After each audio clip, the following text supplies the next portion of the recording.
Le vent hurlait, la pluie s'abattait, glaciale et implacable. À travers la tempête, un son plus profond, le hurlement guttural des loups, résonnant à travers les plaines ravagées. La foudre a éclaté, éclairant momentanément la scène désespérée. Un petit village, blotti sous la fureur de la tempête. Des murs en bois, renforcés par tous les débris que les villageois pouvaient retrouver, résistaient à l'assaut. Des ombres se déplaçaient au-delà de la lumière vacillante des lampes, des formes monstrueuses, à peine perceptibles à travers la pluie battante. Ce n'était pas une tempête ordinaire, c'était un cauchemar incarné, une vague de crocs et de griffes poussée par une faim primale. Et pour les habitants de ce village, leur seul espoir reposait sur les maîtres gus. La panique emplissait l'air, épaisse et suffocante comme l'odeur de fourrure mouillée et de sang. Les maîtres gus, vêtus de robes trempées par la pluie, se déplaçaient avec une grâce habituée au milieu du chaos. Chaque ordre était un ordre aboyé, chaque geste une lueur de puissance alors qu'ils déchaînaient leur vergu. Une lumière verte a éclaté, un nuage toxique enveloppant une créature loup imposante. Elle a crié, le son coupé brusquement alors qu'elle s'effondrait, la chair se dissolvant sous le puissant venin. Mais pour chaque bête qui tombait, deux autres semblaient en prendre sa place. Les défenseurs étaient en infériorité numérique, épuisés. Les loups, implacables, semblaient puiser leur force dans la tempête elle-même. L'espoir, comme une bougie vacillante, menaçait d'être éteint par les vents du désespoir. Au milieu du tumulte, une silhouette se tenait à l'écart. Fang Yuan, l'expression calme, les yeux froids et calculateurs. Contrairement au mouvement frénétique des autres, ses actions étaient mesurées, précises. Il se déplaçait avec la grâce mortelle d'une vipère, chaque frappe résonnant d'une intention meurtrière. Il n'y avait aucun mouvement inutile, aucune peur dans son comportement. Il était l'œil du cyclone, un phare d'acier au cœur du maelstrom. Tenez la ligne. Pour chaque pouce qu'ils prennent, nous les faisons payer en sang. Et comme en réponse, un chœur de défiance s'éleva des défenseurs assiégés. Section 4. L'arsenal du maître gu. Fang Yuan a plongé la main dans ses robes en sortant une petite boîte finement sculptée. Il l'ouvrit, révélant une masse grouillante d'insectes, chacun vibrant d'une étrange lumière intérieure.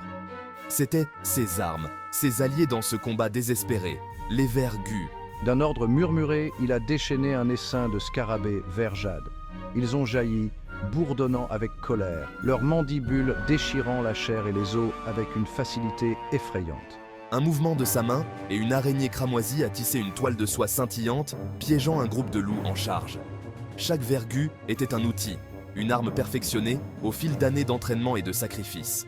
Et Fang Yuan les maniait avec la maîtrise d'un véritable artiste de la guerre. Section 5. Sang et fer. L'air s'est épaissi de l'odeur métallique du sang. Le sol, transformé en boue par la pluie incessante, était glissant de cramoisie. Des blessures grotesques marquaient l'homme et la bête, témoignant de la férocité de la bataille. Un jeune maître gu, le visage pâle d'épuisement, s'est affalé contre la barricade, serrant une entaille sur son bras. Ses yeux étaient écarquillés de douleur et de peur, sa respiration saccadée. Il avait affronté la tempête, et la tempête l'avait marqué. Mais il n'y avait pas de temps pour le répit, pas un instant pour le deuil. Les loups sentaient la faiblesse, leurs attaques devenant plus frénétiques, plus désespérées.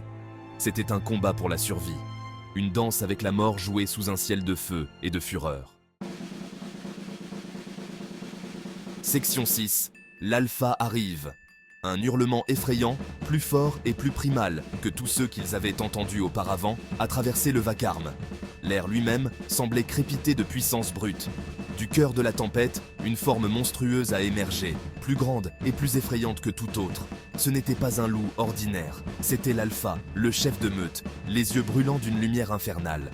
La foudre crépitait autour de sa fourrure, ses crocs découverts dans un grognement silencieux.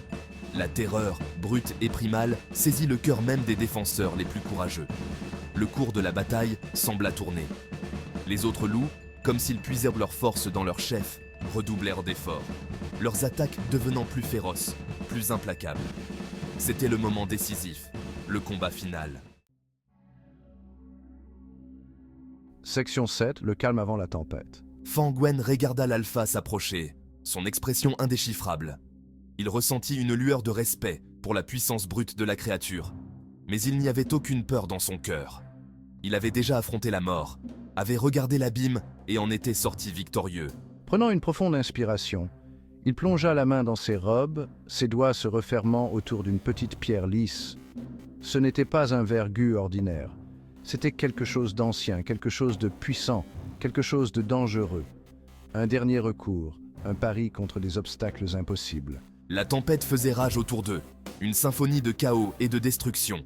Mais à cet instant, alors que Fang Yuan s'apprêtait à déchaîner le pouvoir qu'il tenait entre ses mains, il y eut un calme étrange. Le calme avant la tempête.